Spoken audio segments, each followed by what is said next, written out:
I'm Carys. And I'm Gary Young. Gary and I talk about the stories in the news that are over-reported and the ones that go completely under the radar and are not being talked about enough.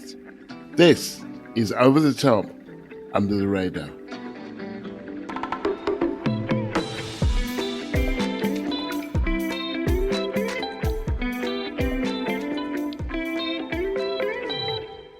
So, Carys, what have you been up to? Not much, Gary. Not much. Just, surviving, not thriving in this muggy weather. How about you? You've had an exciting week, I think. I have. I went to see John Legend at O2, which was fabulous. He had a white suit on. We had the white silky suit. Ah, that's classic R&B. Just like a 90s R&B. We love it. I would have thrown my drawers at him if... Who wouldn't? Yeah, exactly. Was it what was your view? Were you sitting? Were you standing? I was sitting, but it was right near the front. I'm friends with his manager. I wondered if we were going to get to that because Gary, Gary didn't. I'm assuming you didn't just go like a normal concert goer then. Well, I went through the front door. Yeah. Did you meet him afterwards? I did meet him afterwards. Very, very briefly. What do you like? We've met before. Gary's met before. Gary has a lot of showbiz friends, guys. This is what you don't know about him. I do not have a lot of showbiz friends. And, but anyway, I did meet him afterwards. I went with my friend Randy and my partner Tara and Pfizer of the podcast. She's got a new job, actually. She's going to be running Tax Justice Network. Yes, she has. Why don't I get an invite? Just wondering, Get an invite? I'm not sure. I like John Legend. I'm not sure. Do you like John Legend? I love John Legend. What are you talking about? Well, I'm talking about the fact that we've been friends for how long and you've never really mentioned that you like John Legend. Ordinary People, that whole album, I was obsessed with it. Who doesn't like John Legend, Gary? It's okay. I get it. It's some sort of racism. I understand. It's a racism thing that I invited Pfizer and not you. I don't exactly know why, but probably, there's something going on there. I mean, it's just also, I live near you. We could have shared an Uber back. That would have saved you money, Gary. I live in Chingford. Can't believe this shit. I know. Wow. And, if she's listening, Pfizer, if you want to write in, flick the V's at your friend, Carys. No, it's fine. She's just, I've known you longer, but clearly she's made more of an impression, and that's okay. I'm cool with that, Gary. I'll get over it. I had other stuff I was doing anyway, TV I watch. I've got a lot of series right now, Gary. I've got a lot of series.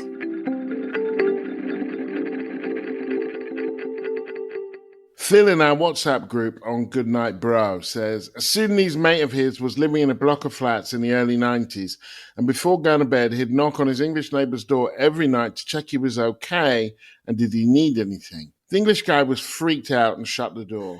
After a while, go England! But after a while, he asked the Sudanese guy why he kept doing it, and the reply was that's how he was brought up back home. In rural Sudan, that's what people did.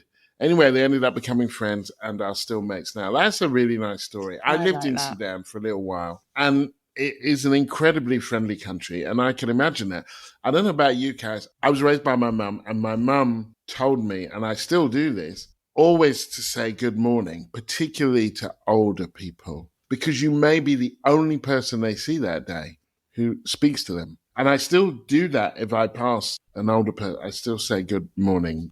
That's a really nice story. Yeah, I also love that there's so much in that that's so English. So it's like being freaked out, but taking a while to pluck up the courage to ask what's going on. Just absolutely iconic.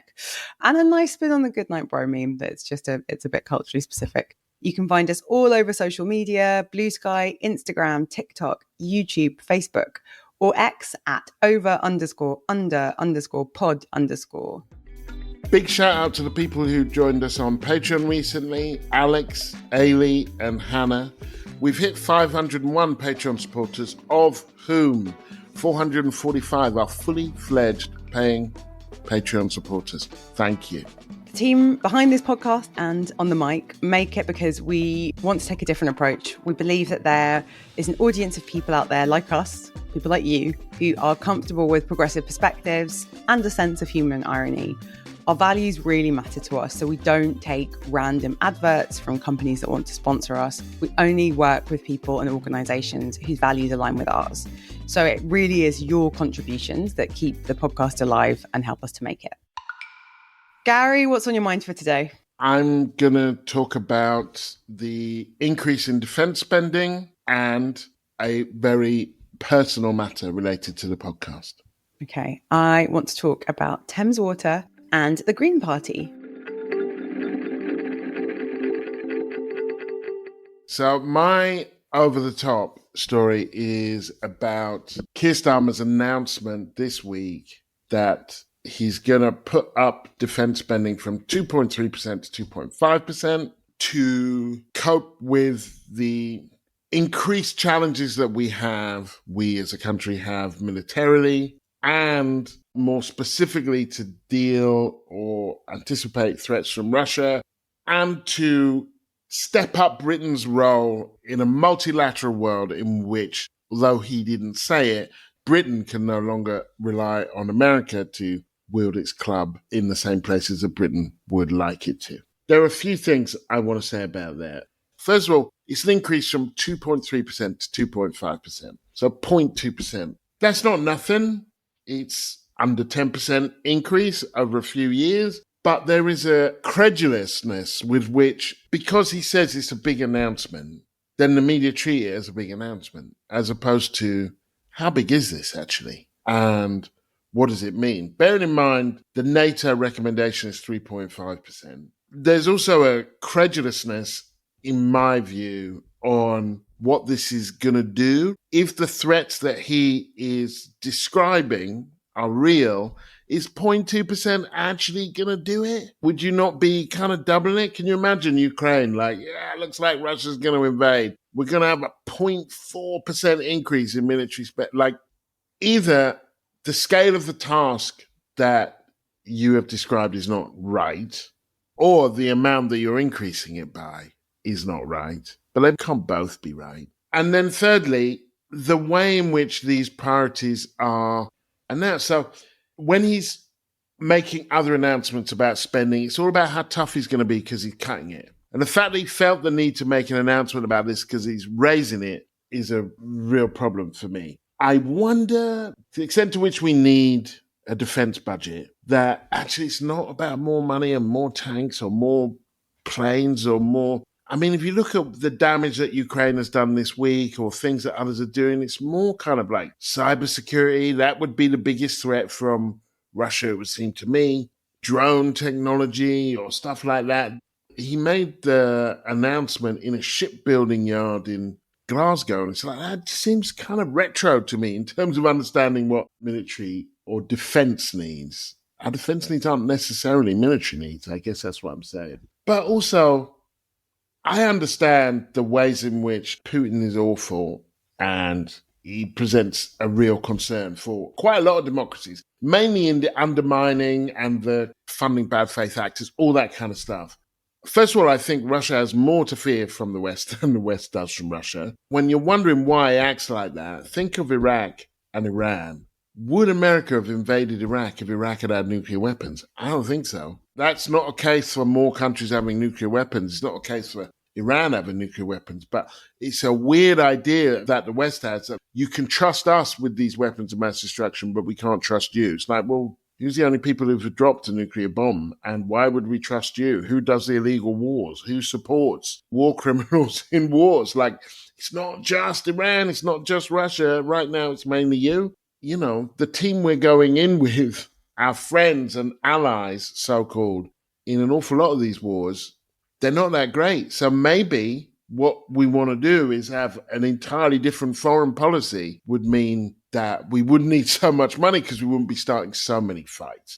The final point, and it's only a final point because I've made it before, so what you're doing when you hike up defense spending, but you're freezing pensioners. I know that they've had a little bit of a kind of rollback on that, and the 2-child cap and the disability benefits. What you're doing is defending a country that's cold and poor and vulnerable. There's a lot of coverage of defence spending, and there's a lot of things I find frustrating about how the media covers it. I think the first thing is that there's this established reality in which there's not enough money for everything, apart from when it comes to like guns and ammo, which I find just like permanently frustrating that no one's like, can we afford more defence spending? But we can't afford to, help poor kids or stop pensioners from freezing. So I'm with you on that. But I think the other really terrifying thing is the way that we're now, in the course of this week, have been in this defence spending bidding war. So Keir Starmer was like 2.5. Then the Dutch Prime Minister was like, no, NATO, everyone's got to spend 3.5. Trump is now saying 5% of budget should be spent on defence spending. And it feels like there's no conversation about whether we should be just jacking up the amount of money we're spending on the military. And I think it does include cyber attacks and things. I think they did the announcement in the shipbuilding yard, but they are talking about the volume of cyber attacks. But that no one's really talking about whether spending loads of money on defense actually makes us safer. Yeah, I think in that sense, the debate feels, very frustrating and very politically limited, as is this idea that the percentage can just keep going up. Will it make us any safer? It's going to make arms companies richer, right? Yeah, and I know that they did mention cybersecurity. It's just that I think the optics matter in this sense, because it's all about being muscular and building ships, and do you know what I mean? It's still selling hardware as a primary thing. It's more that kind of, I don't know that the cyber stuff, the drugs, I don't know that that's about more money as opposed to just more smarts. Obviously, you build a ship, you buy a plane, it costs a bunch of money. Some of this other stuff, I think, is about diverting money from the ships and the planes, probably. And then, there never seems to be any real assessment of why we are defending ourselves from these people, whoever these people are, and they change all the time, and what we might do in order to make ourselves less prone to being attacked by these people, whoever they are. Like, well, maybe if we didn't look to expand NATO in a certain way, Russia wouldn't be doing this. Or maybe, well, if we hadn't attacked Iraq, there wouldn't have been ISIS and ISIL in the same way, and we wouldn't need to spend these things the same way. And it just keeps on going. They bombed Libya, get rid of Gaddafi, replace it with nothing. Then Libya becomes a failed state. People come into this failed state as a route to get to Italy. Then they are funding Libya to keep people in these awful prisons, effectively, and funding the Libyan Coast Guard, which is basically militias, to stop people getting into Italian space. It's like, let's go back to the source of this problem, which was you bombing Libya. You could say it was Gaddafi threatening his own population, but then the response to that was to completely trash Libya. And now here we are, and we're spending a whole load of other money in a different way. It didn't actually help. Maybe there are better ways. Diplomacy, economic support. Maybe the aid budget, but we cut that. Yeah, exactly. So my over the top for this week is Thames Water. A few things have happened. One, the private equity firm that was going to bail out Thames Water has announced it's pulling out of the proposed deal. And two, the government's independent commission into the water industry has reported back. So there's been some coverage of both, but I want to talk a bit about why I think the coverage isn't focused on the right things. I think the thing that I'm struggling with is this is something that's making some headlines, but I'm finding the conversation and debate amongst journalists really limiting.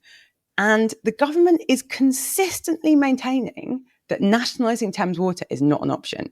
Steve Reed has said that nationalisation is not a good solution. He is open to some sort of an emergency temporary ownership. I mean, he has to be at this point because even the private equity firms won't touch Thames Water.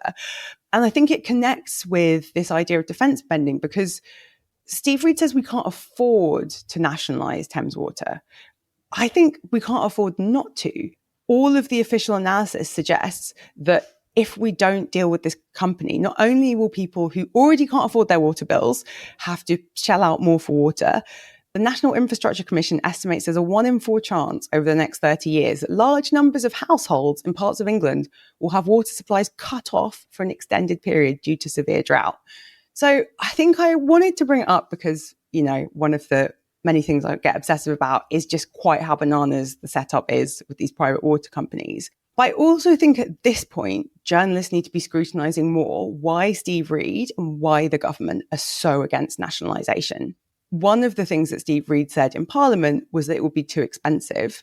The Guardian a few months ago did break a story that in an official letter written by civil servants to campaigners, the government cited a Social Market Foundation report saying that nationalisation would be way too expensive. That report was commissioned in 2018 by water companies. So the government said the likely cost of renationalisation would be £90 billion.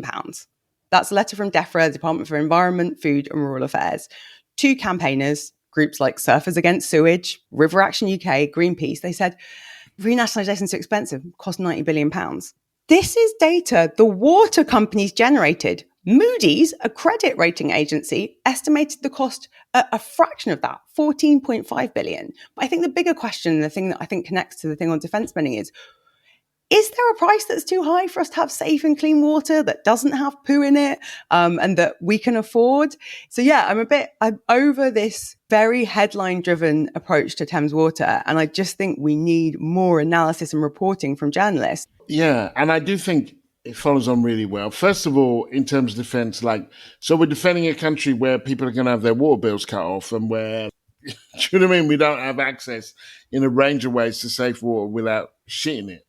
There are limited resources. They're always telling us that. Maybe we want to spend some resources on that rather than the other thing. The second one, who is the we in this? When they say maybe we can't afford not to, who is the we? We can't afford it.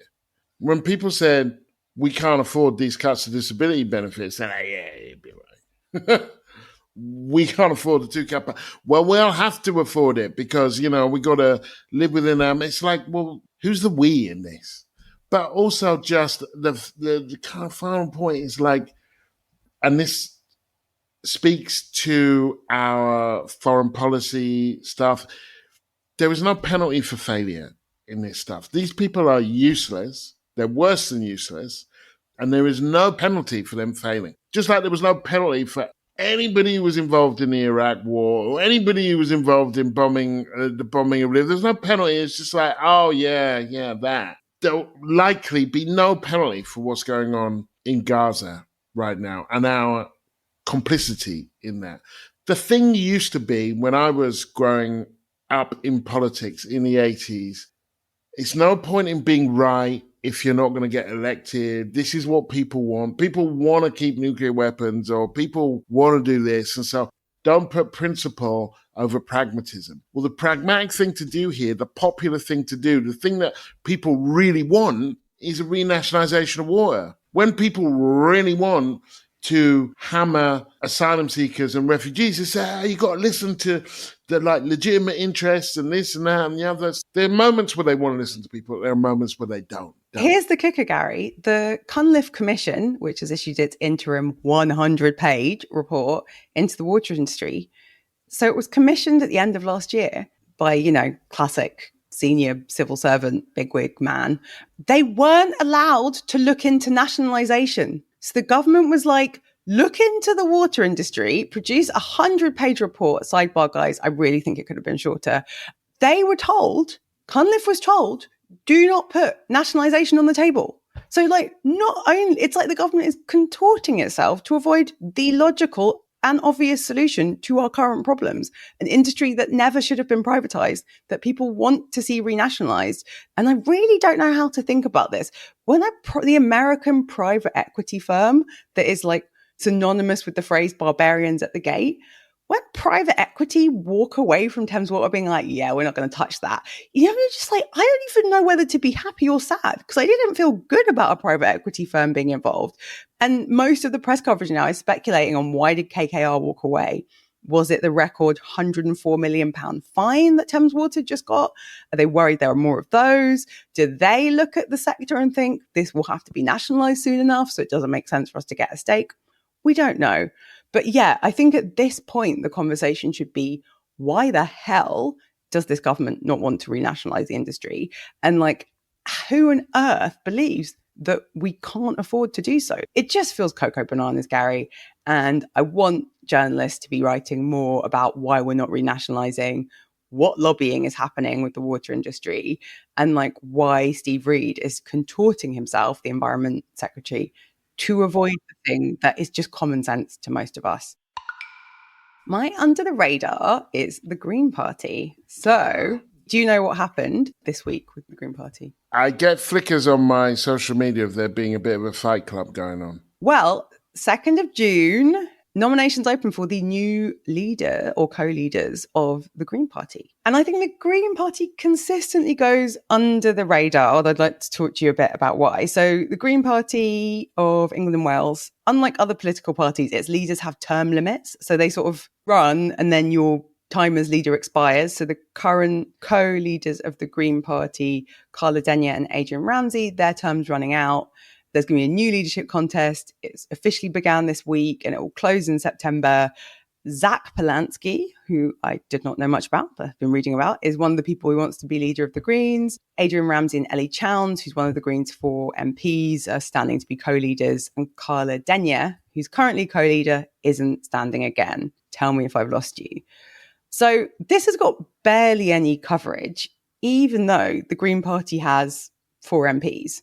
So in terms of number of votes cast for the Greens, it's not on the same scale as Reform, but in terms of how efficient they are at getting their vote out, they quadrupled their parliamentary representation. They have 4 MPs and 2 million people voted Green at the last election. That's a record number of people who voted Green across the UK. High numbers of young people are voting Green. And I wrote a piece about this that we can link to in the newsletter. If you look at the efficiency of the Greens vote, they were getting 30% swings in the last general election. So Ellie Chowns' seat was, I think, a 34% swing from Tories to Greens. So the swing they secured in that seat was big enough to win any seat in England and Wales. But journalists just don't like writing about the Greens. And you're a journalist, or you were. So I'd love to know a bit about why. But I think given how important the Greens are and are likely to continue to be, we should be paying a bit of attention to who their leader is, because depending on who they pick, it could shape the next election. The Greens are now regularly polling sort of 6 to 7%.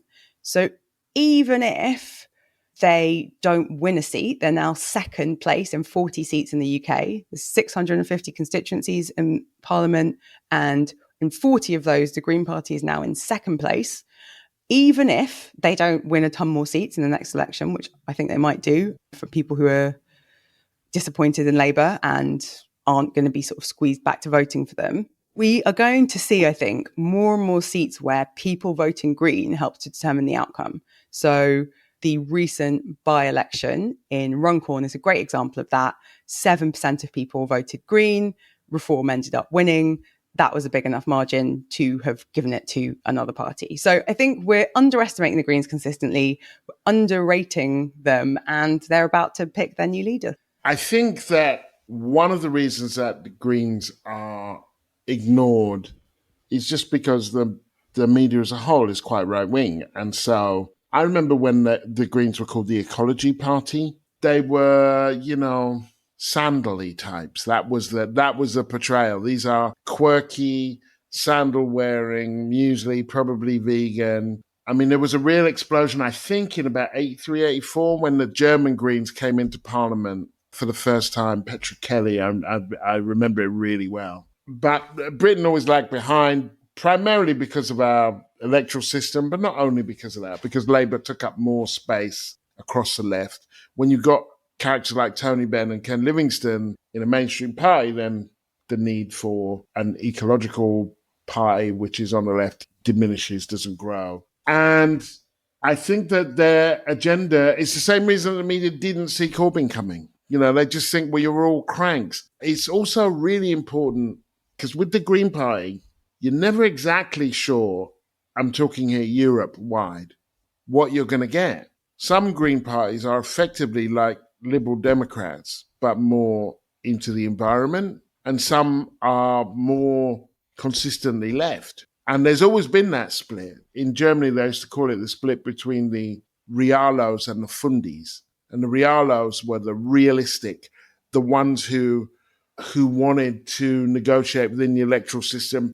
They're the ones who ended up in Parliament with the SPD, voting for increases in defence spending and doing all kinds of weird shit. Whereas the Fundis, also problematic, but they were like, no, we're about ecology, green stuff. We're not negotiating with anybody. We're not. I'm paraphrasing, but The Rialos are more like mainstream, regular Liberal Democrats who are also kind of vegans and vegetarians. And then there is another version of the Greens that is much more militant and associates things like climate change and environmental issues to more societal issues and so on and so forth. There's this weird loop where journalists don't write about the Greens or take them seriously. Like, that is a political decision. It means that people don't hear as much about the Greens or their policies and they aren't taken as seriously. And I think the thing that frustrates me about that is that then it's a matter of when rather than if there are more green breakthroughs. People are like, well, who saw that coming? And it's like, I mean, just take a quick look at the numbers, the voting numbers. You could have seen that coming. They had pretty good local elections, not as good as Reform, but they've now made breakthroughs in areas they've never had councillors before. So yeah, I'm a bit frustrated at the lack of coverage of the Greens.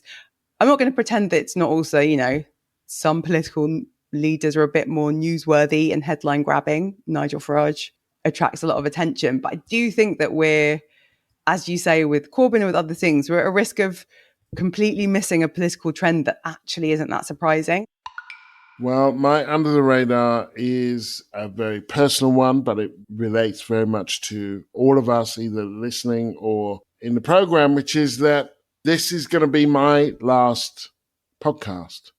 It's been more than a year since we started on this journey. It's been quite a ride, and I'm really proud of what we've achieved here. It feels like we made space for something that's really quite original and fun, has done some valuable political work. We've gone from Diane Abbott to talked a lot about poo, actually, either poo in the water or not, using toilets on Labour buses or whatever it is. So, sorry about that. But, a lot of political work during a really isolating and atomizing time.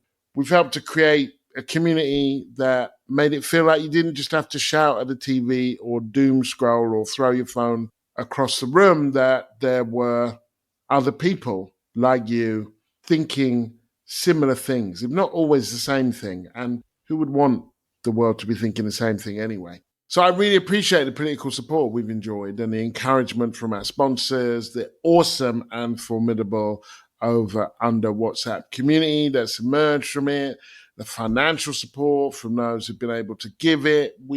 None of this would have been possible without you. And I also want to pay tribute and thank the team that we've been working with from the beginning, who don't get mentioned every week, including Andrew Spence, who had to leave for a gig that pays elsewhere, Pat Young, my brother, he of the Fancy Cheeses, Emma Stevens, Sarah Myles, Bernard Achampong, and JJ Gemio. It's been a real pleasure working with them. Last but by no means least, I want to thank Carys. I want to thank you. You don't know where these things are going to end up. We've been mates for, I'm going to say, about 15 years. It's been fun. It's been sort of challenging in a range of ways. There are a range of expertises that you have that I am kind of quite in awe of, in terms of like comms and messaging and kind of things like that, which I kind of know a very limited amount about. There's a kind of experience that you have in the belly of the beast that is Labour, and a kind of an engagement which is, really, really valuable. It's been a wild ride, made all the more pleasurable that it's been with you that I've been doing it. And to do good political work, and I think we have done good political work, and to have solid conversations where you can disagree respectfully. I think I'm a different generation to you. I think I would say that. Across generations, genders, all of that, which work in a human space and which show a way where you can be principled and irreverent. Yeah, there aren't that many people that you get to do that with. So I want to thank you for that. And now we've done more than a year. It seems like a propitious time for me to move on. I've got 2 kids, a heart condition, a full-time job, and a book to write. And I think one of the things on the left that we have to engage with on an individual level is burnout. I do like that Audre Lorde quote about self-care being a radical act. I don't like the way that people use it to say, oh, I just had a spa treatment and that's me being radical. But this is, as much as anything, about marshalling the limited resources of me as a person and what I feel that I need to do in any given time. When people ask me, which they do when I do public events, whether I miss full-time journalism, I always say, only half jokingly, well, what I don't miss is having to have an idea every Thursday. And somehow, like a homing pigeon, I've found my way back there again. So next Thursday, I will enjoy the luxury of not thinking anything, or at least not having to think anything. Obviously, it's a bittersweet contribution, this one, because I have really enjoyed it and I have found it powerful and engaging and uplifting, but it's time for me to put away. So that is my under the radar.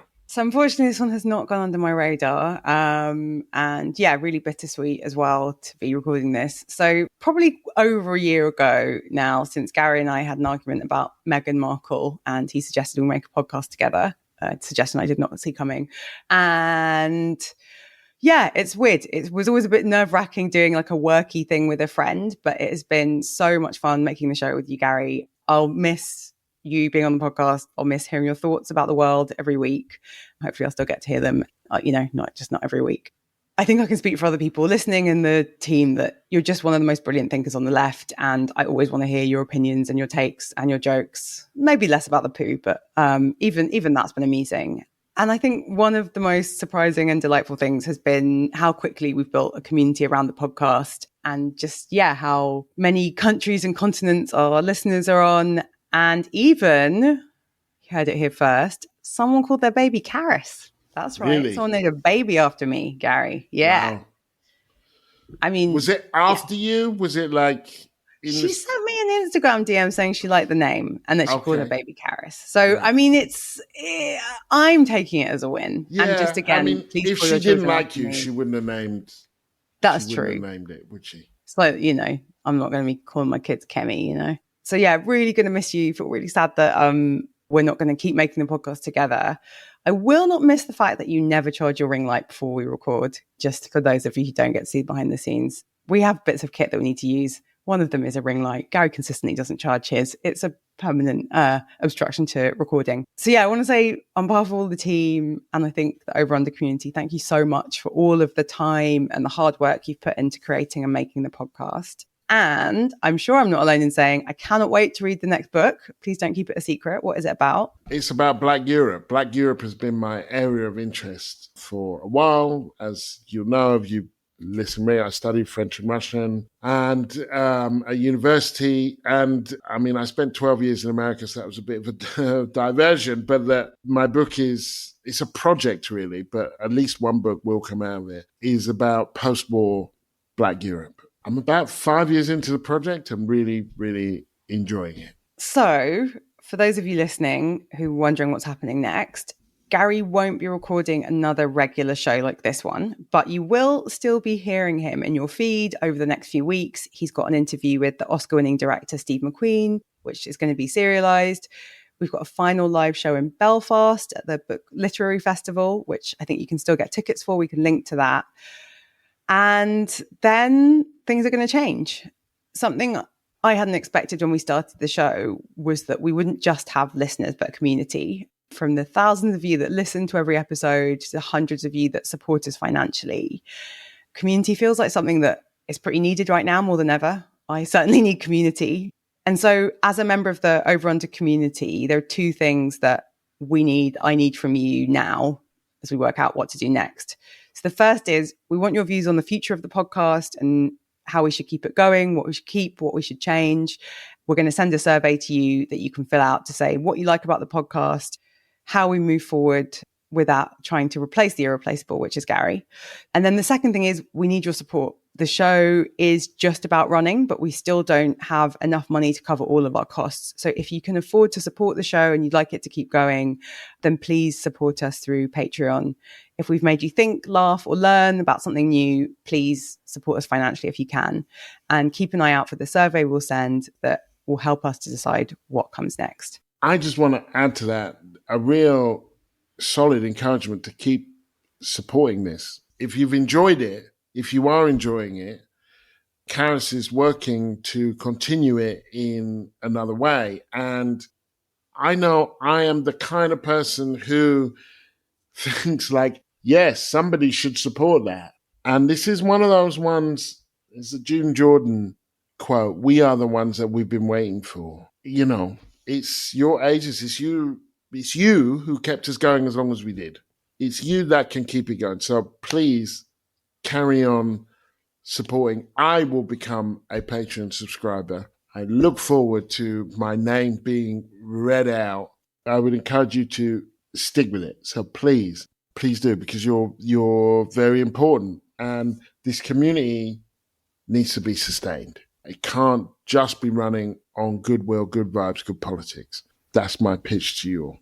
So we're really, really sad to see Gary go. Just so incredibly grateful for all of his wise words and just everything that you've contributed to the podcast and, you know, to the left more generally. Yeah, want to say a big thank you to Gary, and to say that we are going to keep going, but we're going to be making a few changes, and we'd love you to be part of that and to work out what comes next.